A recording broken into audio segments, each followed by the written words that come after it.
Isang magandang umaga po mga kaibigan. Latest weather update po tayo. Araw po ng Miyerkules, March 6, 2024. Pero bago po tayo magpatuloy, pa-like and subscribe naman po bilang suporta sa ating YouTube channel. Hypnosis po natin galing sa Pag-asa. Easterlies pa rin po ang nakakaapekto sa ilang bahagi po yan ng ating bansa. Wala po tayong binabantay na bagyo ngayon sa loob ng PAR.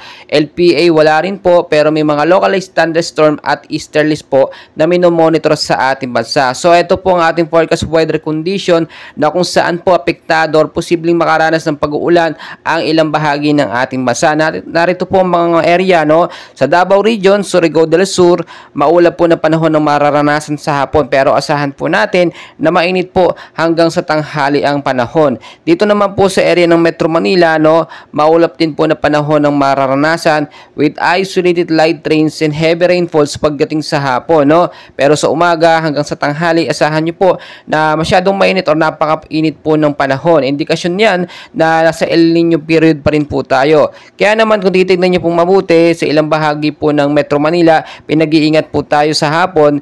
Posible magkaroon ng isolated light rains to heavy rainfall sa easterlies po yan, o dulot ng easterlies, at kasama dyan yung mga localized thunderstorm. Impact po niyan, posibleng pagbabaha kung sakali nga po magkaroon ng malakas at patuloy na pag-uulan. Mag-ingat din po yung mga landslide prone area sa banta po ng landslide. Mga kaibigan, ayon na rin po sa Pag-asa, ngayong buwan po ng Marso, tinatayang isang bagyo or ang unang bagyo ang posibleng pumasok sa ating Philippine Area of Responsibility. May mga binabantayan din po tayo ng mga kumpol na kaulapan sa labas po ito ng PAR, batasop na wala naman po itong direktang epekto sa ating bansa. Patuloy ang minomonitor dahil kapag yan po naging isang ganap na low pressure area at bagyo, tatawagin po yung kauna-unahang bagyo na bagyong Aghon sa Pilipinas. Kung titignan nyo po, lagi kong pinapaalala sa inyo, always know the weather before you go para safe at handa po tayo lagi.